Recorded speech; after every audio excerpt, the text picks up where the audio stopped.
स्वागत है आपका कैरियर प्लस कोचिंग के ऑनलाइन प्लेटफॉर्म पे। आज हम लोग सीडीपी का प्रैक्टिस सेट 10 देखेंगे। तो चलिए शुरुआत करते हैं। वीडियो शुरू करने के पहले चैनल को सब्सक्राइब और वीडियो को लाइक अवश्य किया करें, जिससे ज़्यादा से ज़्यादा लोगों तक यह कंटेंट पहुँच सके। चलिए बढ़ते हैं आज के क्वेश्चन की तरफ। आज का पहला क्वेश्चन कह रहा अब प्रेरणा का मूल संप्रत्यय है आवश्यकता, चालक, प्रोत्साहन, ये सभी। तो देखिए अब प्रेरणा जो है ये जब उसकी नीड होगी यानी आवश्यकता होगी तभी होगा। चालक का भी होना आवश्यक है, प्रोत्साहन भी होना आवश्यक है, इसलिए विकल्प ये सभी डी विकल्प सही हो जाएगा। चलिए बढ़ते हैं अगले क्वेश्चन की तरफ। क्वेश्चन नंबर 2 कह रहा अभिप्रेरणा के 2 प्रकार हैं। आपसे ये भी पूछा जा सकता है कि अभिप्रेरणा के कितने प्रकार हैं। तो अभिप्रेरणा के 2 प्रकार हैं, प्राथमिक अपप्रेरक या अर्जित अपप्रेरक। अर्जित अपप्रेरक को बाह्य अपप्रेरक बोलते हैं, प्राथमिक जो आंतरिक अपप्रेरक होता है। एक बाह्य अपप्रेरक, एक आंतरिक अपप्रेरक। ठीक है, तो विकल्प कौन सा सही हो जाएगा? उपयुक्त दोनों यानी सी विकल्प, ए एवं बी दोनों। चलिए बढ़ते हैं अगले क्वेश्चन की तरफ। टॉमसन ने अपप्रेरकों को 2 भागों में बांटा है, प्राकृतिक और कृत्रिम। ठीक है, उपयुक्त दोनों, उपयुक्त में से कोई नहीं। तो देखिए अपप्रेरक 2 प्रकार के होते हैं, एक बाह्य एक अर्जित। जब टॉमसन के अनुसार आपसे पूछेगा तब एक प्राकृतिक हो जाएगा और एक कृत्रिम हो जाएगा, यानी विकल्प सी सही हो जाएगा, उपयुक्त दोनों। चलिए बढ़ते हैं अगले क्वेश्चन की तरफ। प्रेरणा का प्रश्न क्यों का प्रश्न है, यह कथन है गुड का, क्रैच एवं क्रचफील्ड का, ब्लेयर का, जोन्स का। तो प्रेरणा का प्रश्न क्यों का प्रश्न है, ये किसका कथन है, किस मनोवैज्ञानिक ने इस कथन को कहा है? क्रैच एवं क्रचफील्ड का, यानी विकल्प बी सही हो जाएगा। चलिए बढ़ते हैं अगले क्वेश्चन की तरफ। हम करके सीखते हैं, किसने कहा है? मेस, स्कोम, सिम्पसन, काल्सनिक। तो हम करके सीखते हैं, ये कथन मेस जी का है, यानी विकल्प ये सही हो जाएगा। ठीक है, रीट में आपसे कोटेशन जरूर पूछी जाएगी, तो जैसा बताया जा रहा है वैसा आप लोग इसको तैयार कर लें। चलिए बढ़ते हैं अगले क्वेश्चन की तरफ। प्रेरणा और प्रतिक्रिया के मध्य वह संबंध है जिसमें प्रतिक्रिया प्रेरणा उत्पन्न करती है या उससे मिलती है, वह होता है स्थानांतरण, प्रत्यय, अनुकरण, ज्ञान। तो ये किस श्रेणी में जाएगा? अनुकरण में। ठीक है, प्रेरणा और प्रतिक्रिया के मध्य वही संबंध है जिसमें प्रतिक्रिया प्रेरणा उत्पन्न करती है, तो उसको क्या बोलेंगे? अनुकरण, यानी विकल्प सी सही हो जाएगा। चलिए बढ़ते हैं अगले क्वेश्चन की तरफ। निम्न में से कौन प्रेरणा का स्रोत है? आवश्यकता, चालन, उद्दीपन, ये सभी। तो ये क्वेश्चन पहले भी आ चुका है, तो क्या हो जाएगा? ये सभी। ठीक है, यानी विकल्प डी सही हो जाएगा।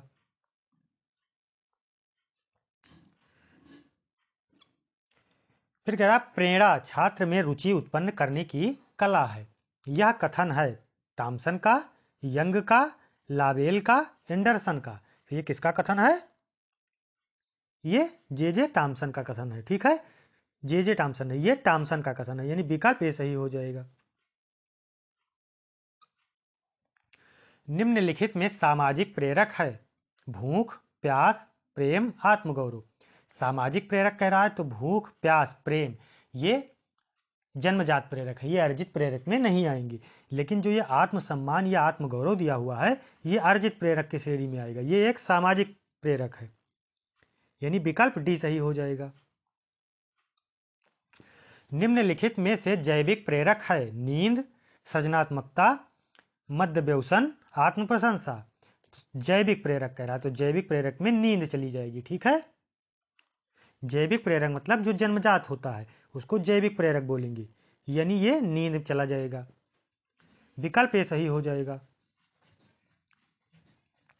किस देश में किशोरावस्था की आयु पश्चिम के ठंडे देशों की अपेक्षा 1 वर्ष पूर्व ही शुरू हो जाती है? अमेरिका, भारत, इंग्लैंड, रूस। तो देखिए अमेरिका, इंग्लैंड, रूस ये सब लगभग ठंडे प्रदेश हैं, लेकिन भारत जो दिया हुआ है ये गर्म प्रदेश है, यहाँ 1 वर्ष पहले ही किशोरावस्था शुरू हो जाती है, यानी विकल्प बी सही हो जाएगा। अगला क्वेश्चन है प्रेरणा की प्रक्रिया किसके अभाव में शुरू नहीं हो सकती? आवश्यकता, दंड, प्रोत्साहन, प्रणोदन। मतलब क्या ऐसा दिया हुआ है जिसके अभाव में प्रेरणा नहीं शुरू हो सकती? तो विकल्प कौन सा सही हो जाएगा? आवश्यकता, यानी आवश्यकता के अभाव में प्रेरणा नहीं शुरू हो सकती। विकल्प ए सही हो जाएगा। चलिए बढ़ते हैं अगले क्वेश्चन की तरफ। वृत्तियों को अभिप्रेरणा का स्वरूप में माना गया है। स्किनर ने वृत्तियों को अभिप्रेरणा के स्वरूप पर किसने माना है? स्किनर ने, मैकडूगल ने, मैस्लो ने, एटिकिंसन ने। तो कौन सा विकल्प सही हो जाएगा? मैकडूगल ने। अभिप्रेरणा 14 अभिप्रेरणा इन्होंने बताया है, यानी विकल्प बी सही हो जाएगा। अभिप्रेरणा की प्रविधियां हैं सीखने की इच्छा, परिपक्वता, शिक्षण विधियां, प्रशंसा तथा निंदा, प्रगति का ज्ञान, आकांक्षा स्तर, सफलता एवं असफलता, प्रभाव का नियम, पुरस्कार एवं दंड, उपयुक्त सभी। तो कौन सा विकल्प सही हो जाएगा? प्रशंसा तथा निंदा। ठीक है, प्रशंसा तथा निंदा, प्रगति का ज्ञान और आकांक्षा स्तर, ये अभिप्रेरणा की प्रविधियां हैं, यानी विकल्प बी सही हो जाएगा। चलिए बढ़ते हैं अगले क्वेश्चन की तरफ। प्रेरक कोई भी विशेष आंतरिक कारक अथवा दशा है जो क्रिया को प्रारंभ करने वाले अथवा बनाए रखने की प्रवृत्ति होता है। यह किसका कथन है? गिलफोर्ड का, मैकडूगल का, मैस्लो का, स्किनर का। तो प्रेरक कोई भी विशेष आंतरिक कारक अथवा दशा है, यह कथन गिलफोर्ड जी का है, यानी विकल्प ए सही हो जाएगा। ठीक है, चलिए बढ़ते हैं अगले क्वेश्चन की तरफ। जॉन पी डेस्को ने अभिप्रेरणा के उत्तरदायी कारक बताए हैं। जॉन पी डेस्को ने अभिप्रेरणा का क्या कारक बताया है? जागरूकता तथा आशा, प्रोत्साहन, अनुशासनात्मक उपयुक्त सभी। तो कौन सा विकल्प सही हो जाएगा? उपयुक्त सभी, यानी जागरूकता तथा आशा भी, प्रोत्साहन भी और अनुशासनात्मक क्रियाएं भी। ठीक है, तीनों कारक उत्तरदायी हैं। जागरूकता अथवा आशा, प्रोत्साहन, अनुशासनात्मक क्रियाएं, यानी विकल्प डी सही हो जाएगा। चलिए बढ़ते हैं अगले क्वेश्चन की तरफ। क्वेश्चन नंबर 18 कह रहा है किसी कार्य को प्रारंभ करने, जारी रखने और नियमित बनाए रखने की प्रक्रिया को प्रेरणा कहते हैं। यह कथन किस मनोवैज्ञानिक का है? फ्रेंडसन का, जॉनसन का, गुड का, सैफर का। तो ये किसका कथन है? यह गुड जी का कथन है। ठीक है, कि किसी कार्य को प्रारंभ करना, जारी रखना और नियमित बनाए रखने की प्रक्रिया ही प्रेरणा कहलाती है, इसलिए विकल्प सी सही हो जाएगा। गेट्स ने अधिगम की प्रक्रिया में अभिप्रेरकों के कितने कार्य बताए हैं? 3, 4, 5, 6। तो कितने कार्य बताए हैं? 3 कार्य, यानी विकल्प ए सही हो जाएगा। फिर प्रेरक कोई भी विशेष आंतरिक कारक अथवा दशा है जो क्रिया को प्रारंभ करने अथवा बनाए रखने की प्रवृत्ति होती है। यह कथन किसका है? थार्नडाइक जी का, गिलफोर्ड का, कौटिल्य का, नार्मन का। तो ये किसका कथन है? ये कथन है गिलफोर्ड जी का। ठीक है, इससे पहले था कि प्रेरक, ये देखिए इससे पहले का कथन जो है ये दिया हुआ है, किसी कार्य को प्रारंभ करने, जारी रखने अथवा नियमित बनाए रखने की प्रक्रिया ही प्रेरणा है। जब ऐसा पूछेगा तो ये गुड जी का कथन है। और जब प्रेरक कोई भी विशेष आंतरिक कारक अथवा दशा है जो क्रिया को प्रारंभ करने अथवा बनाए रखने का प्रवृत्त होता है, यह कथन गिलफोर्ड जी का है, यानी विकल्प बी सही हो जाएगा। चलिए बढ़ते हैं अगले क्वेश्चन की तरफ। बालक के विकास की प्रक्रिया एवं शुरुआत होती है जन्म से पूर्व, 10 वर्ष बाद, 5 वर्ष बाद, 18 वर्ष बाद। तो देखिए विकास की प्रक्रिया फिर माँ के पेट से ही शुरू हो जाती है, इसलिए विकल्प जन्म से पूर्व सही हो जाएगा। ठीक है, क्योंकि माँ के पेट से ही विकास की प्रक्रिया आरंभ हो जाती है। विकल्प ए सही हो जाएगा, जन्म से पूर्व। बढ़ते हैं 22 नंबर की तरफ। विकास के परिणाम स्वरूप व्यक्ति में नवीन विशेषताएं और नवीन योग्यताएं प्रकट होती हैं। यह कथन किसका है? हरलाक का, थार्नडाइक का, नन का, गैरिट का। तो यह कथन कि विकास के परिणाम स्वरूप व्यक्ति में नवीन विशेषताएं और नवीन योग्यताएं प्रकट होती हैं, यह कथन हरलाक जी का है, यानी विकल्प ए सही हो जाएगा। शैक्षिक दृष्टि से बाल विकास की अवस्थाएं हैं शैशवावस्था, बाल्यावस्था, किशोरावस्था, उपयुक्त तीनों। तो शैक्षिक दृष्टि से आपसे पूछ रहा है, तो शैक्षिक दृष्टि से बाल्यावस्था और किशोरावस्था होना चाहिए, लेकिन चूंकि उपयुक्त तीनों दिया है तो इसलिए विकल्प उपयुक्त तीनों सही हो जाएगा। ठीक है, क्योंकि शैशवावस्था भी छोटे बच्चों को सिखाने के लिए होती है और बाल्यावस्था भी, किशोरावस्था भी, इसलिए विकल्प उपयुक्त तीनों सही हो जाएगा। चलिए बढ़ते हैं अगले क्वेश्चन की तरफ। मानव की वृद्धि एवं विकास की प्रक्रिया निम्न में से किस सिद्धांत पर आधारित है? विकास की दिशा का सिद्धांत, परस्पर संबंध का सिद्धांत, व्यक्तिगत विभिन्नताओं का सिद्धांत, उपयुक्त सभी। तो मानव की वृद्धि एवं विकास जो है वो विकास की दिशा पर भी आधारित है, परस्पर संबंध का भी सिद्धांत है और व्यक्तिगत विभिन्नताओं का सिद्धांत भी है, इसलिए विकल्प उपयुक्त सभी सही हो जाएगा। ठीक है, चलिए बढ़ते हैं अगले क्वेश्चन की तरफ। शिक्षा मनोविज्ञान व्यक्ति के जन्म से वृद्धावस्था तक सीखने के अनुभवों का वर्णन एवं व्याख्या करता है। यह कथन किसका है? क्रो एवं क्रो का, पेस्टोलॉजी का, अरस्तु का, गांधी का।